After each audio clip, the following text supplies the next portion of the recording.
privilege to be with you this morning. I have so enjoyed the music. Heather, I noticed that when you were up here singing, Tom was not singing with you. That was probably a good thing. But Tom Hislop and I are really good friends, and I so appreciate the connections that you make in community, especially in the faith community, as I had the opportunity to connect with Dr. David Thompson and some of the other pastors that have come to this great church known as Knox Presbyterian Church. So it's a church that is iconic in some ways. It's right here in the center of our town. And I just want to thank you for the privilege I have today just to bring an encouraging word.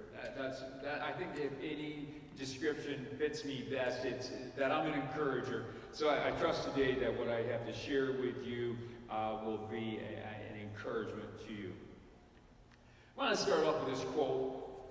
Charles Thomas Studd, better known as C.T. Studd, was a British missionary. He was born on December 2nd, 1860 in Stratton, United Kingdom, into a family of wealth and privilege. In 1883, he graduated from Trinity College, Cambridge, and in 1885 entered the missions field with a famous missionary called Hudson Taylor in China.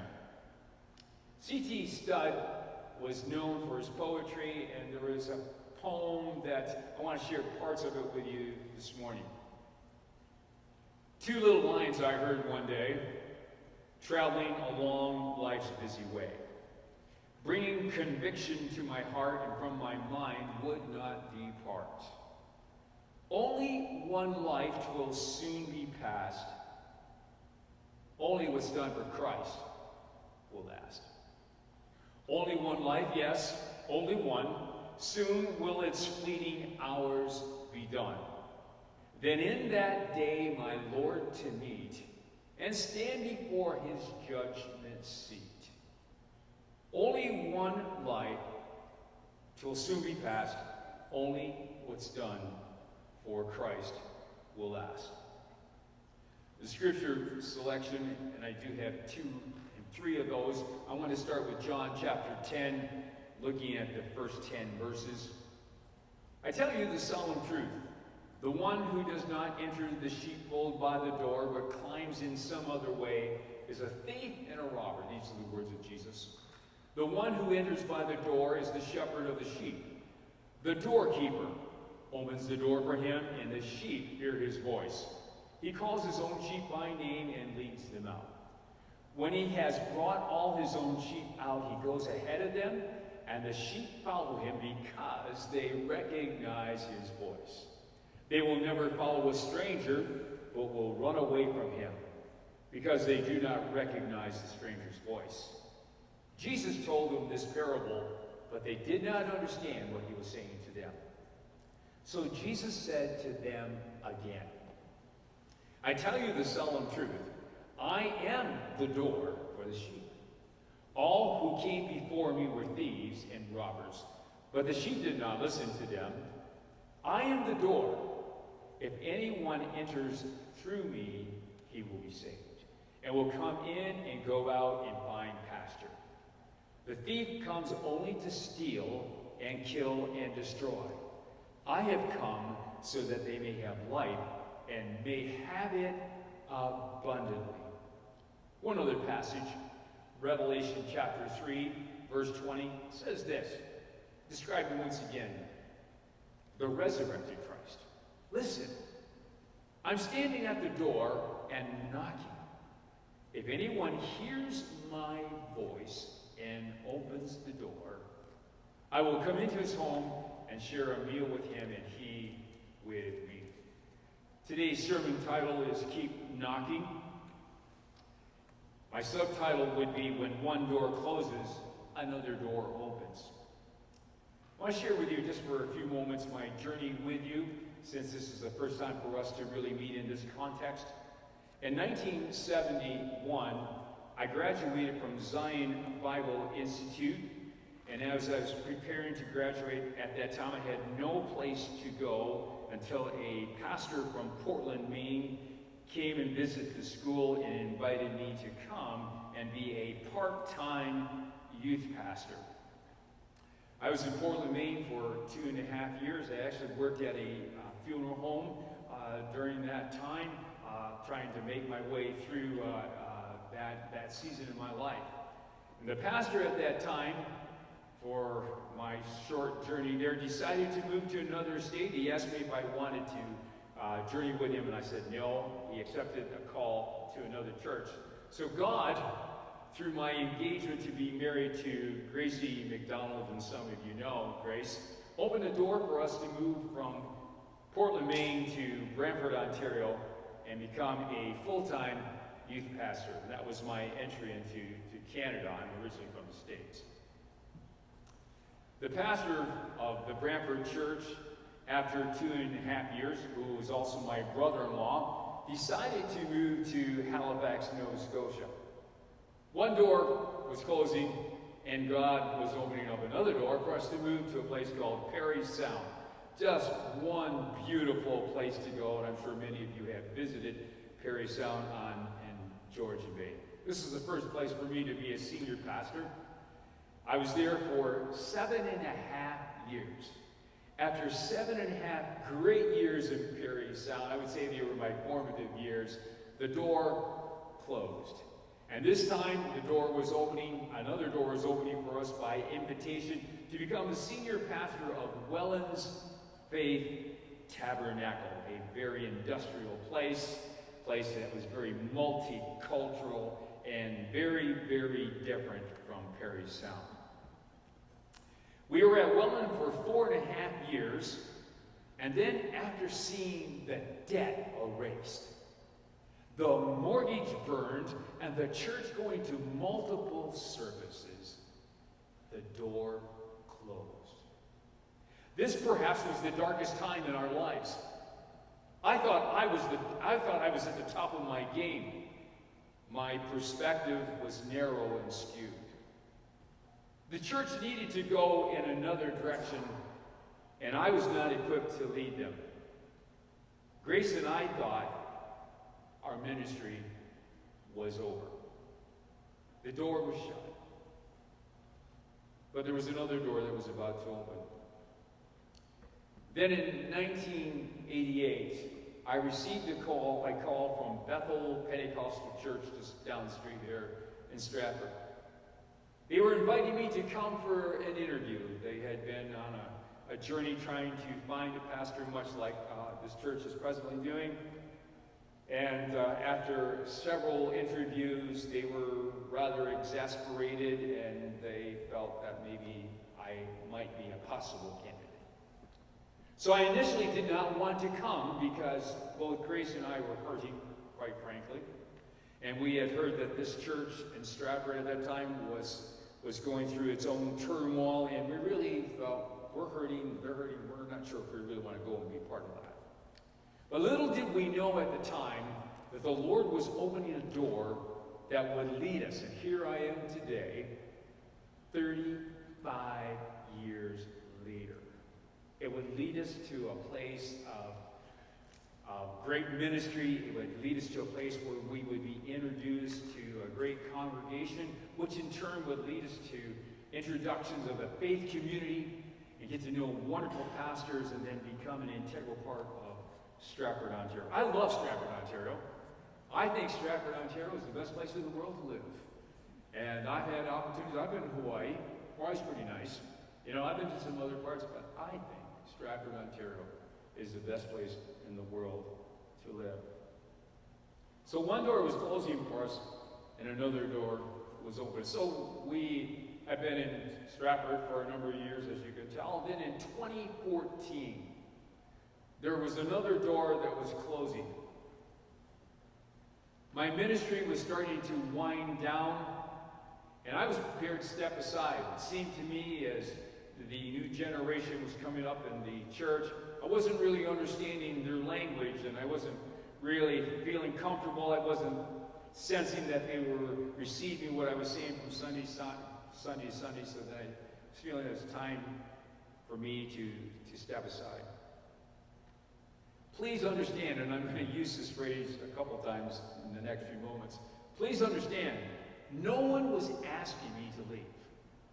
That was the one thing I didn't ever want to happen, is to have somebody interested, would you please leave? I wanted to be in that envious position where I could say, you know what, it's just time. It's just time for me to leave. And I remember my good friend, John Spencer, at St. James Anglican Church. And I was there at the day he farewelled. And he stood before the congregation, and they didn't want him to leave. They loved John, and they still do, matter of fact. But John said to the congregation that particular day, he said, you know what, it's just time. And I felt that it was just time for me to step aside. It was one of those moments that I really sensed that I need to step aside and pass on the baton to a younger buck. The door was closing, but unbeknownst to me, another door was about to open. And as we were making the decision to transition and pass the baton to the younger pastor, and quite frankly, I did not know where I was going to go. The Stratford Police Chief, Mike Belay, at that time, in 2014, had been considering several police peer supporting concepts and had landed on the idea of a chaplain. Felt that a police chaplain would be ideal for our Stratford Police Service. Please, once again, understand, before this time, I had never dreamed of being a chaplain, let alone being a police chaplain. Please also understand that my credentials for being a police chaplain were minimal. One of the main reasons Chief Belay approached me was because we had served on a committee together previously. And actually, if the truth be told, I was the only pastor in town that Chief Mike Belay knew. And so by process of elimination, he was looking around and said, would you consider being our police chaplain? So one door was closing and another door was opening, so I thought. Well, since I've been a police chaplain, I must confess I have seen things that I wished I had not seen. I've heard things I wished I had not heard. And I've smelled things which I wished I had not smelled. Well, here's the thing. One door was closing in 2014, but at the same time, another door was opening. Today, after 9 years, almost 10 years, I have a new extended family called the Stratford Police Service. Matter of fact, earlier this morning, we were at the police station serving breakfast to one of the platoons, to part of my family, to my friends. How many know it's good to have police officers as your friends? Before being the police chaplain, when I was driving down the streets of our fair city, if there was a police cruiser following me down the street, I would get cold, clammy hands. And I would start looking, and I was wondering, am I okay? Am I driving within the speed limit? Since I've been the chaplain, I don't feel that way anymore. It's nice to know that the individual in the police car that's following you is your friend. So today, after 9 years, I have a new extended family called the Stratford Police Service.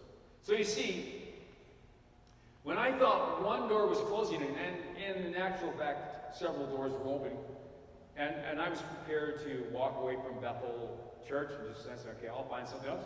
I'll come down to the Knox Presbyterian and join you. And so I was prepared to do whatever the Lord was asking me to do. So my local police chaplain role door would open the door, not only just one, but to several other police chaplains in southern Ontario as we began to talk together and as we began to brainstorm on how can we collectively meet the great need of our police services in this wonderful province called Ontario. This would eventually lead to doors of introductions to several police chaplains in our province, and so today, throughout the province of Ontario, there are probably anywhere from 80 to 100 police chaplains that I have the privilege of knowing on a first-name basis, and that we are connected, and unfortunately, when there is a time of crisis, we do rise to the occasion. Those moments we don't want to see crisis take place with our police officers, but they do, as you well know.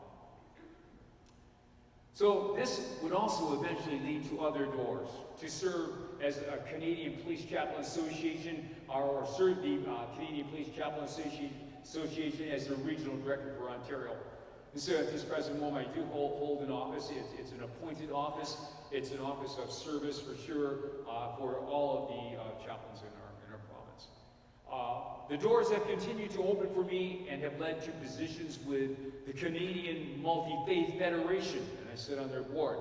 It also has led to other doors, and I hope you're getting the picture. When one door closes, another door opens. And there were times in my brief sketch of my history here, I thought the door was closed shut and there was nothing opening. But you can see many doors have opened since then.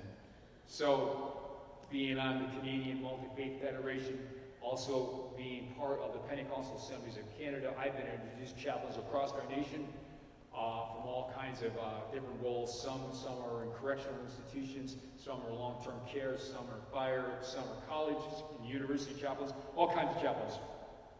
I just sense that God is doing a wonderful thing among chaplains throughout our nation. And chaplains, although they are not considered the front line, often our pastors are considered the front line.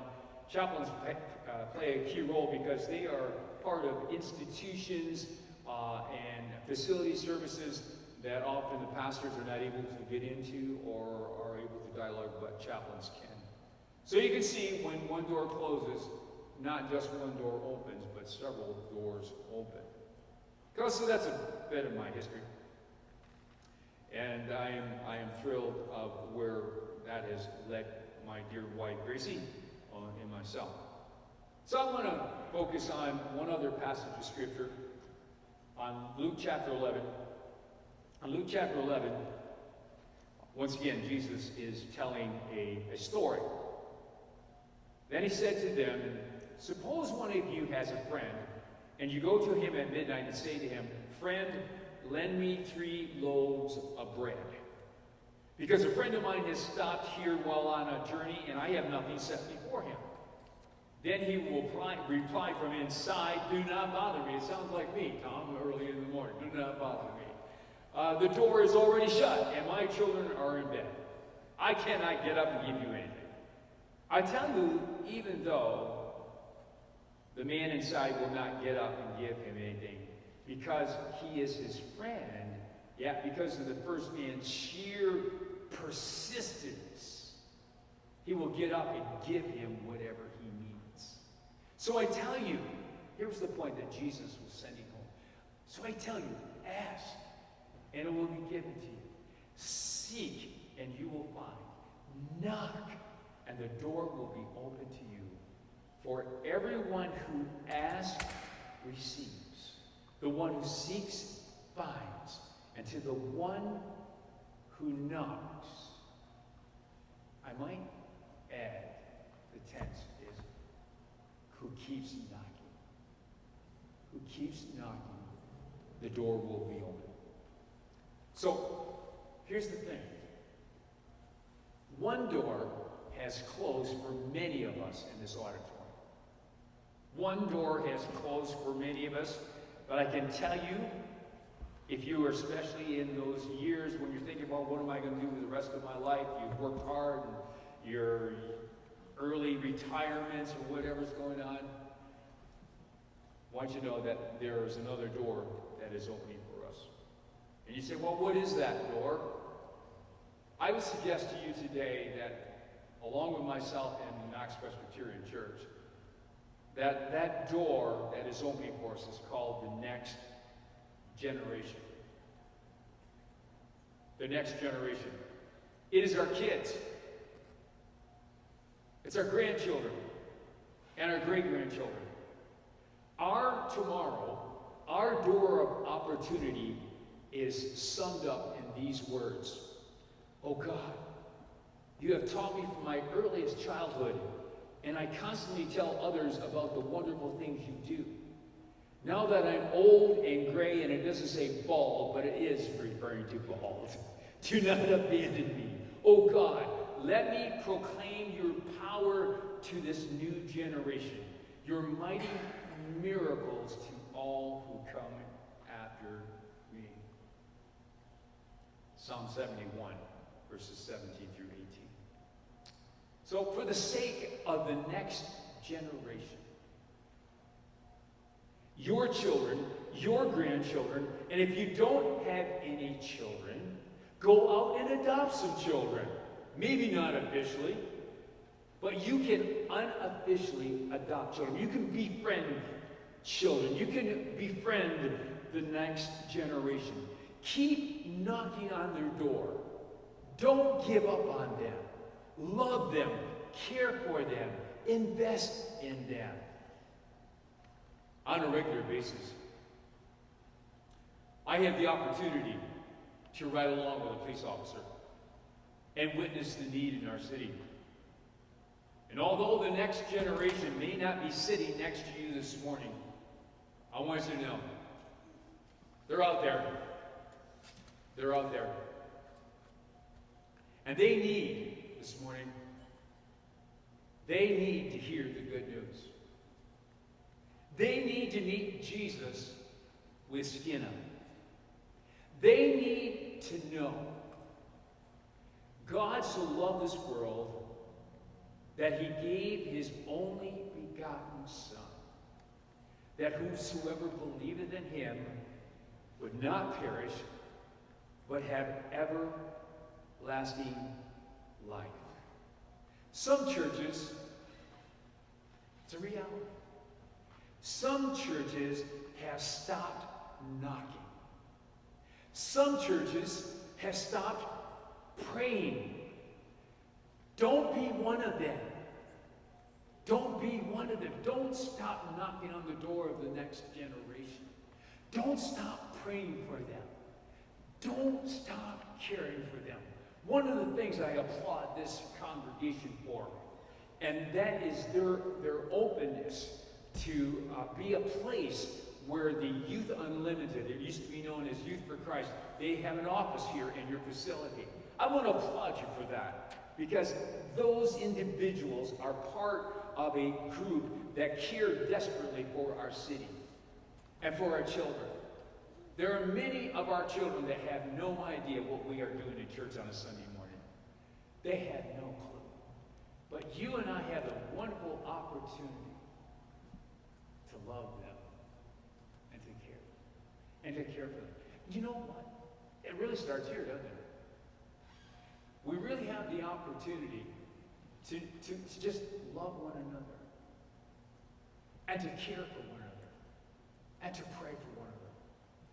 I think that Pastor David's right on. I think this whole thing of small groups, light groups, special intergroups, I think he's right on. I think he's given us an opportunity to get together, be and have a common need. You know, I think it's interesting to me in the life group I have in my home with Gracie that we come together every Monday night and sometimes we talk about what's happened the week before, all kinds of things.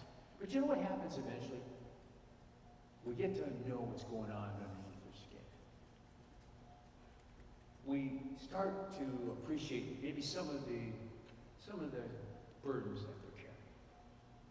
I have one young lady that attends our church or attends our group, and she's struggling right now, and she hasn't had the best life and so forth, but we love her. We love her. We pray for her. And what we're praying for is that her family would be reconciled. But you know what? If we just saw her on church on Sunday, we probably would never known that. But she comes, and you know she's part of our family, and we pray for her, and we care for her. So I want to conclude my thoughts with you this morning by saying this. Please, don't give up on the next generation. Don't give up on your children. Don't give up on your grandkids. Great-grandkids. Don't give up on them. And if you don't have any grandchildren or whatever, that's all right. There's plenty out there you can adopt. There's plenty of them. And if you need someone to help, I can help you. I can help point you to people that just need someone to come along to love them and to care for them and to pray for them. So don't give up on this generation. It's your generation. It's my generation. And I can tell you, they need us. So I beg of you this morning. I beg of you this morning. Give them Jesus. There are names that I have become familiar with, and they are familiar, and I just recently connected the dots with some of you. But there are names, and I'm saying to these people, and please forgive me if I don't include your name, but names like Rothwell and Hislop and Waldy and Strawn and Duell and Weitzel and Bass and Hyder. Listen, don't give up. Keep praying. Keep knocking. Because I want you to know God has another door that's opening for you. I'll leave you with this quote. Let me leave you with this quote. The famous Scottish reformer, John Knox. I had to bring John Knox in. I had to. The famous Scottish reformer, John Knox. If you've been part of a Presbyterian sermon sometime or whether you probably have heard this. It is said that one of the largest oppositions to his ministry was Queen Mary of the Scots. Is said to have said, I fear John Knox's prayers more than all the assembled armies of Europe. Don't stop praying. Don't stop praying. John Knox was one of the Reformation's greatest prayer warriors. He was famous. He was famous for crying out to God and praying, give me Scotland or I die. Give me Scotland or I die. I want you to know there are Presbyterian churches throughout our world today. There are churches throughout our world that have the name Knox Presbyterian. Because his prayer didn't end with him. He died. He didn't see what he wanted to see, but I want you to know that his prayers, like your prayers and mine, there's no expiry date. There's no expiry date on our prayers, remember that. Give me Scotland. Give me Stratford. Give me my grandchildren. Or I die. That's not a bad thing. It's not a bad prayer. So, let me conclude with this. C.T. Studd's poem goes like this, the final phrase. The final phrase. Only one life, yes, only one. Now let me say, thy will be done. And when at last I'll hear the call, I know I'll say, 'twas worth it all. Only one life, 'twill soon be past. Only what's done